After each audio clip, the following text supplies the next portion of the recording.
Halo teman-teman, kira-kira teman-teman pernah dengar nggak sih sama istilah dislipidemia?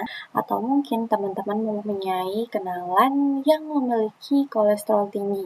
Ternyata kondisi ini bisa menjadi awal dari penyakit yang paling mematikan di dunia, yaitu penyakit jantung koroner. Tapi teman-teman tenang aja, hari ini kita akan membahas hubungan antara dislipidemia dan penyakit jantung koroner dengan cara yang gampang dipengerti. Kita mulai dari awal, yaitu tentang apa sih dislipidemia itu. Bye-bye.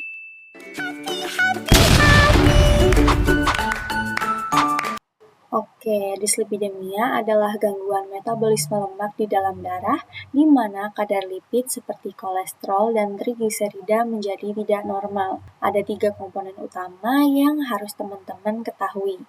Yang pertama adalah LDL, atau Low Density Lipoprotein. Bisa disebut kolesterol jahat karena bisa menumpuk di dinding pembuluh darah. Yang kedua ada HDL atau High Density Lipoprotein. Bisa disebut kolesterol baik karena dapat membantu membawa kelebihan kolesterol kembali ke hati untuk selanjutnya dibuang.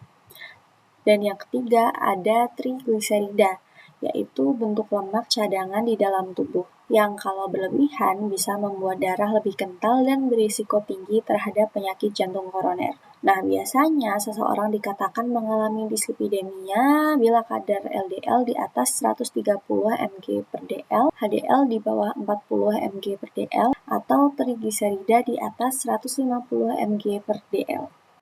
Nah, penyebab dislipidemia bisa dibagi menjadi 2, yaitu primer dan sekunder.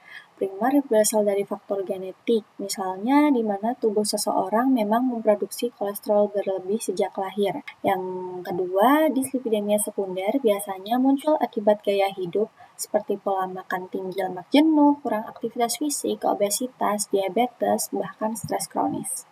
Nah, kombinasi antara diet tinggi lemak trans dan rendah serat bisa meningkatkan kadar LDL hingga 15-25%. Jadi, gaya hidup modern dengan fast food dan duduk terlalu lama bisa menjadi pemicu utama. Selanjutnya kita masuk ke mekanisme gangguan metabolisme lipid. Dalam kondisi normal, hati mengatur keseimbangan antara produksi, penggunaan, dan pembuangan lemak. Namun, kalau asupan lemak jenuh tinggi, maka hati akan memproduksi lebih banyak FLDL, prekursor dari LDL. Saat proses pembuangan lewat reseptor LDL di hati berkurang, misalnya disebabkan karena obesitas atau resistensi insulin, maka kadar LDL di dalam darah akan meningkat. Nah, lemak ini kemudian bisa teroksidasi karena radikal bebas. Selanjutnya, LDL yang teroksidasi inilah yang dapat memicu kerusakan dinding pembuluh darah. Dari sinilah semuanya dimulai. Selanjutnya kita masuk ke proses aterosklerosis. Saat LDL teroksidasi, menempel di dinding pembuluh, sel imun tubuh datang untuk membersihkannya. Tetapi karena jumlahnya banyak, sel imun akan berubah menjadi makrofag dan menelan LDR berulang-ulang, membentuk foam sel atau sel busa. Kumpulan sel busa ini lama-lama menumpuk dan membentuk plak aterosklerotik. Plak inilah yang mempersempit lumen pembuluh darah dan menghambat aliran darah ke jantung. Selanjutnya, inflamasi dan disfungsi endotel. Endotel adalah lapisan halus yang melapisi bagian dalam pembuluh darah. Kalau lapisan ini rusak, tubuh akan memicu respon inflamasi. Sel imun seperti monosit dan T-limfosit melepaskan sitokin proinflamasi seperti interleukin 6 dan TNF-alfa yang memperparah kerusakan. Nah, dalam kondisi kronis, plak bisa menjadi tidak stabil dan mudah pecah. Ketika pecah, trombosit langsung membentuk gumpalan darah yang menutup seluruh aliran. Dan jika sumbatan terjadi di arteri koroner, maka terjadilah serangan jantung. Selain faktor-faktor yang sudah aku jelasin tadi, ada juga faktor resiko tambahan. Misalnya merokok.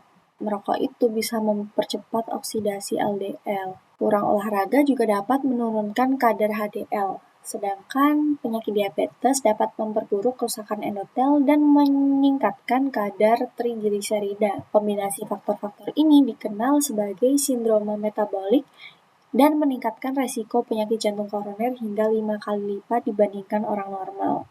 Nah, jadi hubungan antara dislipidemia dan penyakit jantung koroner berawal dari ketidakseimbangan kadar lemak yang menyebabkan oksidasi LDL, peradangan, pembentukan plak, hingga akhirnya sumbatan pembuluh darah. Nah, kabar baiknya semua ini bisa dicegah, teman-teman.